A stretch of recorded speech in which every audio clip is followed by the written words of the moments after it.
Indonesia kini telah menjadi tren dalam sepak bola Asia Tenggara, khususnya dengan tradisi naturalisasi pemain dan persatuan tim yang dicontohkan oleh ritual seperti menyanyikan Tanah Airku berkumandang di stadion bersejarah Gelora Bung Karno setelah pertandingan. Tradisi ini yang menumbuhkan kebanggaan nasional. Tim-tim Asia seperti Thailand dan Malaysia kini telah mencontoh untuk melakukan hal yang sama tetapi dengan tingkat keberhasilan yang bervariasi. Bayangkan sebuah tempat di mana mimpi-mimpi besar dimulai, di mana sorak-sorai ribuan orang menggema dan perjuangan tanpa lelah dipertontonkan. Stadion Gelora Bung Karno adalah tempat itu, saksi sejarah panjang sepak bola Indonesia. Tapi bagaimana semua ini dimulai? Mari kita telusuri perjalanan dari awal mula hingga mimpi besar kita hari ini, menuju Piala Dunia 2026. Kisah ini dimulai di akhir tahun 1950-an. Indonesia, di bawah kepemimpinan Presiden Soekarno, sedang mencari cara untuk menunjukkan kekuatannya di panggung dunia. Soekarno percaya bahwa olahraga, khususnya sepak bola, adalah alat diplomasi yang kuat. Dan saat Indonesia dipilih menjadi tuan rumah Asian Games tahun 1962, Soekarno tahu kita membutuhkan sesuatu yang luar biasa. Namun, Indonesia tidak memiliki stadion olahraga berstandar internasional untuk menyelenggarakan acara tersebut.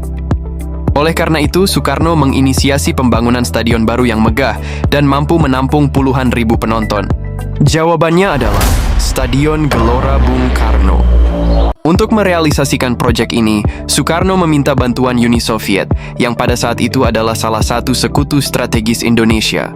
Uni Soviet memberikan kredit lunak sebesar 12,5 juta dolar Amerika untuk membiayai pembangunan stadion ini.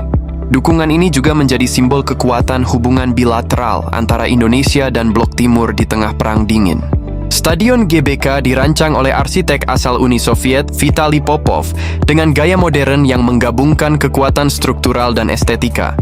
Salah satu fitur ikoniknya adalah atap baja melingkar, dikenal sebagai temu gelang, yang menjadi inovasi teknis luar biasa pada zamannya.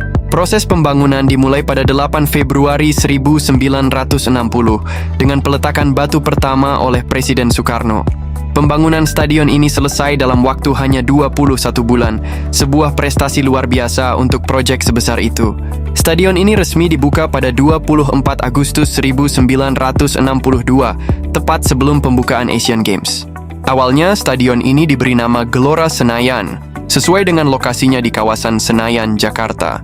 Namun, setelah reformasi pada 1965, stadion ini diubah namanya menjadi Gelora Bung Karno, GBK, sebagai penghormatan kepada Soekarno, penggagas dan pemimpin proyek pembangunan stadion ini.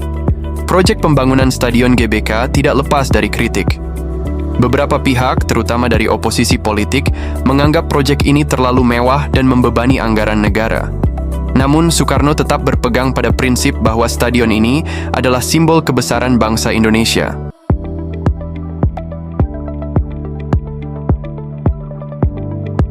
Namun, perjalanan sepak bola Indonesia dimulai jauh sebelum GBK berdiri. Pada akhir abad ke-19, sepak bola diperkenalkan oleh bangsa Belanda. Awalnya hanya dimainkan oleh komunitas Eropa, tapi perlahan olahraga ini menjadi bagian dari masyarakat pribumi. Pada 19 April 1930, Persatuan Sepak Bola Seluruh Indonesia, PSSI, didirikan di Yogyakarta oleh Soeratin Sosrosoegondo, seorang insinyur yang memiliki visi untuk menjadikan sepak bola sebagai alat pemersatu bangsa. Pendirian PSSI menjadi tonggak penting dalam sejarah sepak bola Indonesia, terutama untuk mengorganisasi kompetisi dan membentuk tim. Meskipun kalah, keikutsertaan ini menjadi sejarah penting karena mencatatkan nama Hindia Belanda sebagai negara Asia pertama yang bermain di Piala Dunia. Pembentukan tim nasional sepak bola Indonesia adalah perjalanan panjang yang dimulai dari masa kolonial hingga era kemerdekaan. Sepak bola tidak hanya menjadi olahraga, tetapi juga simbol perjuangan, identitas, dan persatuan bangsa yang terus berkembang hingga kini. Bukan hanya stadionnya yang monumental, tapi juga perjalanan panjang tim nasional Indonesia.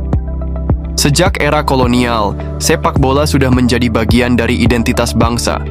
Timnas Indonesia, yang dulu dikenal sebagai Hindia Belanda, Pertama kali tampil di Piala Dunia 1930 Delpan di Prancis, sebuah pencapaian yang hingga kini masih dikenang. Stadion Gelora Bung Karno menjadi rumah bagi timnas Indonesia. Di sini, timnas mencatat momen-momen bersejarah seperti meraih medali perunggu di Asian Games 1958 dan tampil heroik di Asian Games 1962. Sorak-sorai supporter di GBK menjadi semangat tambahan bagi para pemain. Bagi masyarakat Indonesia, GBK bukan hanya stadion, melainkan tempat di mana mimpi-mimpi besar dimulai. Dari masa ke masa, timnas terus berjuang untuk membangun kembali kejayaan mereka. Dengan regenerasi pemain berbakat, timnas Indonesia kini memasuki era kebangkitan baru. Kini, Garuda terbang menuju mimpi yang lebih besar, berlaga di Piala Dunia 2026.